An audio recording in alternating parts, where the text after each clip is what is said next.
Hello, and welcome to another episode of Untraditionally Traditional, a podcast with me, Brittany Duncan, a millennial homemaker. Join me each week as I share all the things I've learned that make keeping your home, garden, and life running smoothly, all while working. If you are enjoying the podcast, please be sure to subscribe in your favorite podcasting app so you get the episodes downloaded straight to you every Monday. Now, on to today's episode. Hello and welcome to another episode of Untraditionally Traditional, a millennial homemaker. This is your host, Brittany Duncan, and today I'm going to talk about the 10 big takeaways from my first 100 days of motherhood. It feels like I've been a mom for 10 minutes, and at the same time, it feels like I've known my son forever. It's a very weird mix of feelings that I will unpack today. But before we dive into that, let me get into the favorite things segment of this podcast, which is supported by Boise Tonic Co. If you haven't listened to the episode right before this one, please do. I sat down with Jacqueline Crawford, who is an amazing mom-owned business entrepreneur, amazing woman who makes the most luxurious, clean, affordable skincare and wellness products. And we really dove into it on the episode. How I slept on this until this year, I don't know. Honestly, it amuses me. But I am so glad to have her products in my life now. If you guys are local, Boise, Treasure Valley friends, on August 8th, which is this upcoming Saturday, from 9 to 12 a.m., you should go to the Wildwood Outdoor Market. It is a pop-up of over 25 local and mama-owned businesses. You may see me there. I've invited my granny, my mom, and my sister-in-law, and we are all going. If you do see me and you recognize me, please come say hi.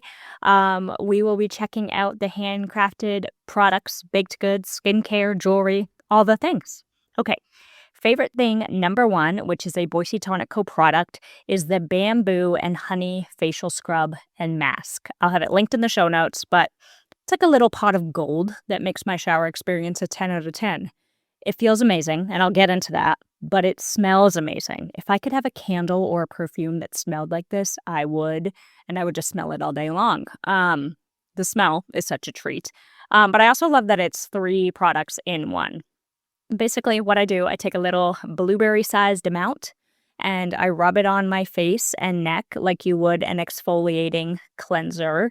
It's super gentle, but it works. And then instead of immediately rinsing, I let it sit on my face while I either shave my legs or let my conditioner sit in. Just let it sit on there for a little bit. And then I rinse it off. And because it's an oil and butter-based product, it leaves your skin super moisturized. I don't feel the need to put anything else on my face when I get out of the shower.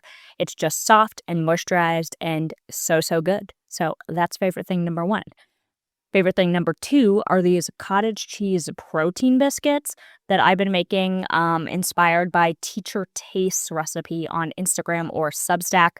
I'll link her recipe in the show notes, but I've tweaked ours with alternate favorite combos, and then I use half the cheddar cheese because we're always trying to look at macronutrients in our house. Anyway, regardless of how much cheese you use, they are phenomenal. The recipe makes 12 biscuits, and I made it on Saturday, and by Wednesday morning we were out. So we are now almost finished batch number 2. So be warned, they are addicting, but they are super good and have pretty good macros. Favorite thing number 3 is meal prepping. I'm going to keep refining this skill, and I'll have an episode about it in the near future because I feel like I'm really getting in the groove of it, especially I've returned to working full time, and we basically have to be in a groove with meals and food to keep the train on the tracks. Speaking of trains and tracks, let's move on to the main episode topic, 10 takeaways from my first 100 days of motherhood. I have probably learned 1,000 things since becoming a mom, but these are the 10 that are on my heart as I record this. First, finding help is really hard. I should rephrase that to be, finding help that is reliable and trustworthy is really hard. Finding help that doesn't cost as much as a mortgage payment every month is really hard. Johnson and I have interviewed many nannies. We hired one who we had to let go because of a safety concern. Our standards are high, and for any new parents out there, I'd encourage you to have high standards too. Double down, hold your ground. We should not be made to feel like we have to sacrifice safety or development due to financial or societal pressures. It's BS. We have not found a solution, but I'm not settling because of that. we're back to interviewing, and I have faith that things will work out. But my fellow working moms out there, I see you, I feel you, and I am sending love to you. And for the moms that made the decision to stop working, I see you and I feel you too, because society has put mothers in an impossible situation. And so part 1B to finding help is hard is that there's no easy way. For moms that choose to stay home, they are making a decision that means they won't, or that they will have a harder time committing to the family financially. They are making a decision that means their husbands will have to work more to compensate for the lost household revenue. They will likely have a hard time re-entering the workforce. It's a damned if you do, damned if you don't scenario. And this may sound negative and brash, but I'm not going to stay silent about how effed up I think it is that we expect women to re-enter the workforce after 3 months of having a baby. I think it's crazy. The United States is the only organization for economic cooperation and development. Think an organization that's made up of 38 mostly high-income democratic countries that work together on economic policy, education, labor, taxation, healthcare, blah, blah, blah. We, the United States, are the only country of that 38 that does not offer federally paid maternity leave. 1 out of 38. Canada, my birth country, offers a minimum of 15 weeks up to 61 weeks shared, which means you or your husband can take it. A lot of European countries, they do the same thing. My friend who recently had a baby in Canada, she will get to spend her first year of his life being a mom, not dividing herself between work and her infant, because Canada values parenthood. Anyway, I could go on about this all day long, but I will spare you. Moral of the story, as a country, we have got to do better. And I think the reason that this has happened and gone the way it has is that people are not speaking up, saying how ridiculous it is. I didn't realize how deep the issue was until I became a mom. And honestly, I was part of the problem pre-having kids. And I think there is a generation of mothers that came before us that are like, well, we paid our dues, you do too. No, I hope, I pray that the next generation of moms after me does not have to pay their dues and continue working 3 months after having a baby.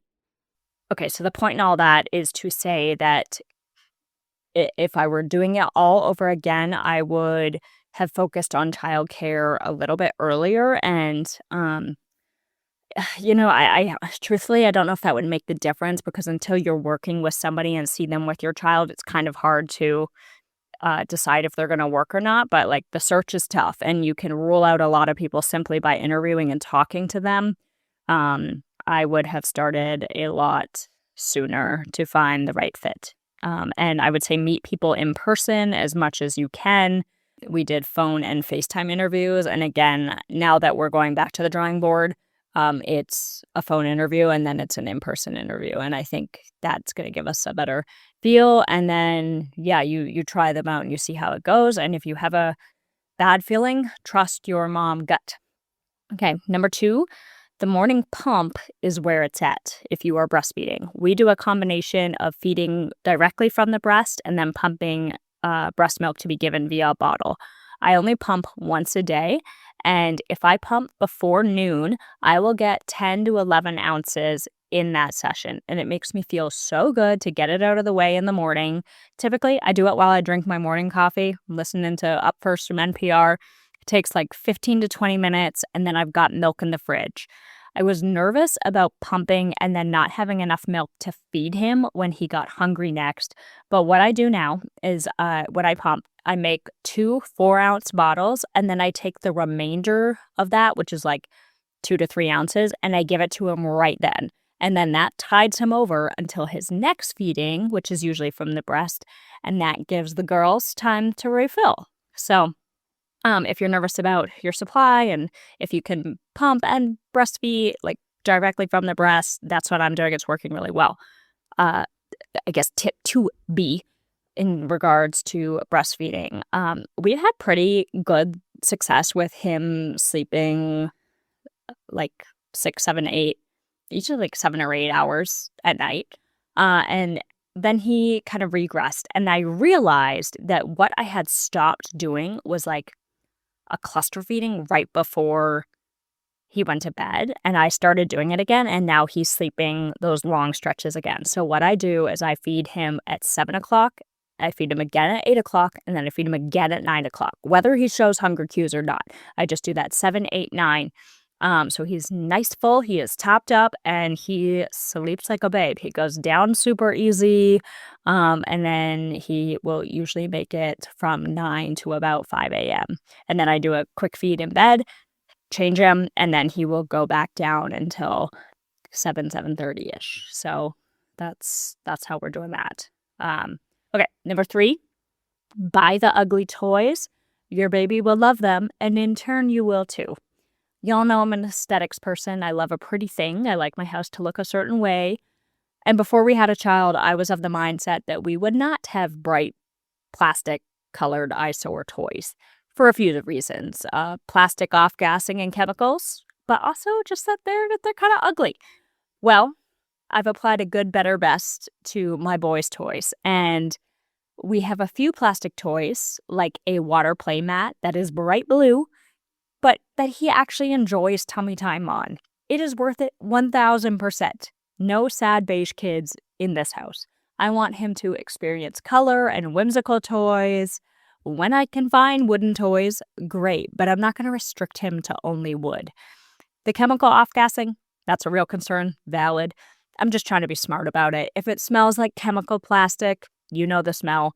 I let it off-gas outside. Truthfully, I haven't had to do this yet.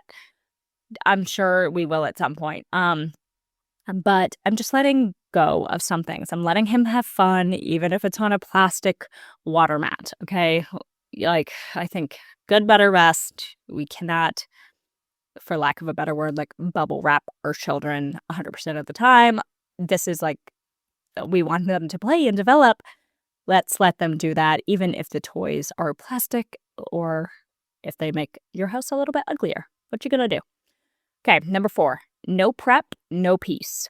Now that I'm back at work, Johnson and I have been on a major meal prep grind, and it has brought so much more peace to our lives, especially like come Monday morning, but really it like carries us through the week. So what we do over the weekend, we make as much food as we can to get us through the week. Again, I'm going to do an episode about this once I feel like I have it super dialed. But right now, it looks like grilling 6 chicken breasts. I pre-chop them. They're already in little bite-sized pieces. If you have an infant, you know everything needs to be eaten with a fork. Get your knives out of there. Pre-cut that chicken, okay? And then I make 2 grain plus veggie salads. So like the ones that I made this week, one was a Thai chicken salad, and the other was a like quinoa with tomatoes and cucumber and feta and a bunch of herbs and like this lemony mustard vinaigrette. Okay, those are the 2 cold salads. And then I pre-portion Greek yogurt and fruit into containers for parfaits. So like they're basically grab and go. I'm not having to like do anything with it. I can add some granola to it. I also know exactly how much protein's in them, so that's helpful. And then I make bread or breakfast biscuits. Those protein biscuits, they're a staple now. I pre-chop vegetables for hummus so that I can just grab that. And if I have time, I will make a healthy sweet treat for when dessert cravings enter. We're saving money, we're eating healthier, and it means that most weeknights I don't have to cook unless I want to, which is really crucial after basically doing 2 full-time jobs all day. 5, if it didn't get done before the baby, it's probably not happening. And that is okay. We have a few things to do around the house and in the nursery that were on the list before I gave birth. Spoiler, they're still on the to-do list. They are trivial things, but still undone. One of them is that we got these super cool vintage skis from Facebook Marketplace to hang in his room. We need tacking nails, which I could order in Amazon in probably less than 60 seconds, and then hanging them would maybe take 10 minutes. Has that happened? Nope. And I'm choosing to look at the things that are not done and let them go. Weeding that needs to be done, it'll get done one day, or it won't. and winter will come, and they will die anyway. Whatever. Bigger fish to fry. I've talked about it on here before, but there's a bunch of I'm a big analogy person, and there's one that I love when it comes to prioritization, and it's like you're juggling glass and plastic balls. Don't let the glass ones fall and break to save a plastic one. My marriage, my son's health and happiness, my mental health, our financial stability, to be able to provide for our son, those are the glass balls. Things like decor that has yet to be hung, the weeds on our front walkway, plastic, what other people think, plastic, how I feel, glass. You get the idea. 6, it's not hormones. The old you isn't coming back. They say motherhood changes who you are, and it 1000% does. There is a hormonal component for sure. Women are hardwired once they give birth, especially if you're breastfeeding, to zero in on their child's needs in an anticipatory way. We are protective, not because we have to be, but because we are wired to be. That mama bear energy is real. These days, I'm being really selective with who I'm around, and if they are not energy giving, I'm not going out of my way to connect. Whether you are a new parent or not, this is really important in life because, for lack of a less blunt way to say it, life is way too short for mediocre connections, especially when you become a parent. Your time is limited, and you have to be very selective about the people that you spend it with. My brother Braden did not approve of a high school boyfriend, and one day when he was providing some older brother wisdom, he said, "Britt, I don't want you wasting your time with a goldfish and miss the opportunity to find your marlin." And he was right. I found my marlin, thank heavens. But the same can be said about friendships, any kind of relationship. Find those unique friends who make you feel really special. If you're a mom, find the ones who are there to support you in that, who care about that part of your life, because it is arguably the biggest part of your life now. And I think if you don't face that with your friendships, if that doesn't align, it's just you're a different person now. And as I said, you're a different person. That's not going to change. You're now a mom forever. Okay, 7. Some people you thought would be there for you won't, but others you didn't expect will be. That was what I originally had written down for number 7, and I'm going to scratch that. Part of that is true. People you didn't expect to be there for you will come out of the woodwork as the angels they are. But regarding the people you thought would be there for you, I had an epiphany today that the onus is on me. If you want to see someone, want them to connect with your new baby, I think you have to make that happen. I was thinking that people would be the ones instigating, and that has proven to be untrue. So I can sit and feel sorry for myself that I'm not seeing the people I care about, or I can send the text, throw the lifeline out there. Hey, would love to see you. Hey, let's meet up. Hey, why don't you come over? Worst case, they say no, and then we go back to the original point. Maybe you thought they'd be there for you and you're not. But until you invite them in, you can't say that they're not there for you. I like to talk to myself in third person when I need to kick myself in the butt. So welcome to the show, everybody. 8, when they say it goes fast, they mean it. Not the years, the days too. Whoever said the days are long and the years short, I respectfully disagree. I feel like I am watching him grow in front of my eyes. Every day he's different. A little bigger, a little stronger, a little more personality shines through. And it is so wonderful and absolutely terrifying all at once because I don't want to miss a second of it. I have become so aware that every phase is very finite. It's short and it's perfect, and I'm just soaking it up. And while I am so excited for his neck to be strong enough that I can just pop him on my hip, I know that it will mean that he's that much older and independent. When he starts to crawl, we will love that new development and play, but it probably means that tummy time and contact naps are coming to a close. By the time he's walking, he may resist holding my hands and snuggling. I pray not, but you get the idea. Eventually, he is going to become his own person, and so I am soaking up every second while his dad and I are the center of his world. Um, it, like, yeah, I mean, the newborn phase, blip, so fast. Um, and I can feel like this infant stage already going so fast too. I had coffee with two friends this morning who now have toddlers. Their babes are about 2.5, and they're like, yeah, you blink and they're toddlers, and so I know it's gonna happen, and I'm just clinging on for dear life, trying to slow it down. 9, you don't need a lot. Consumerism targets expecting mothers. I can't tell you how many books and blogs and influencers were thrown at me from the internet with lists of all the crap you had to have to survive having a baby. Hear it loud and clear. You don't need a lot. When we travel, we try to go light. We bring some things like his bouncer for convenience, but when we get where we're going, it's really not necessary. You need less clothing, minimal toys, minimal gadgets, food, shelter, warmth. Our baby is most excited and engaged when we just look at him and smile and make silly faces.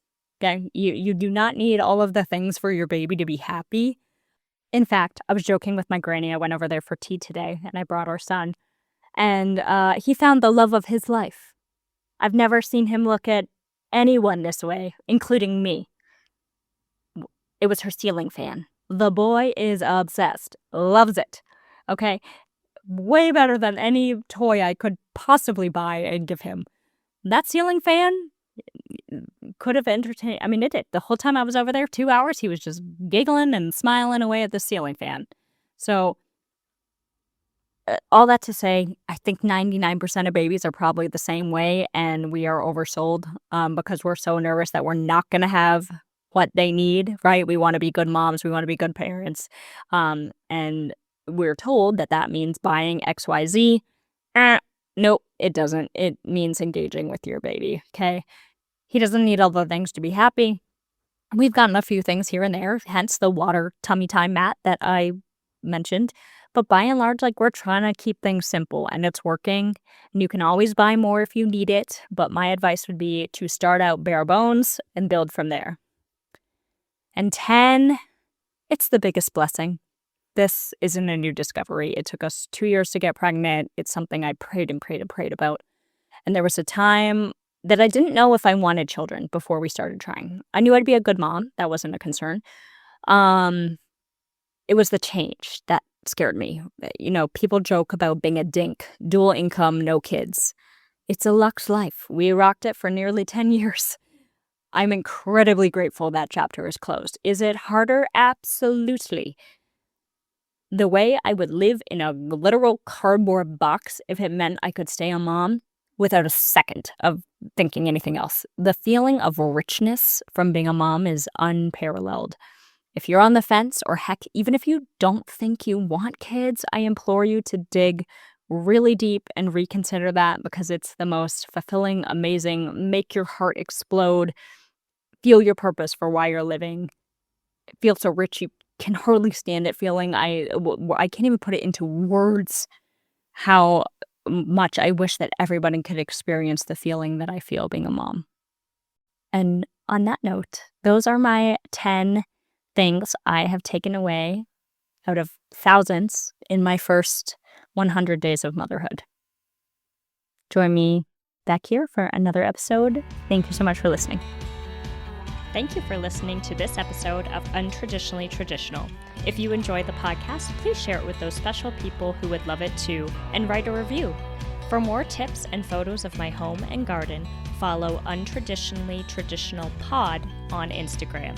Until next week, let's continue to make our homes places of joy and service to ourselves and those we share them with.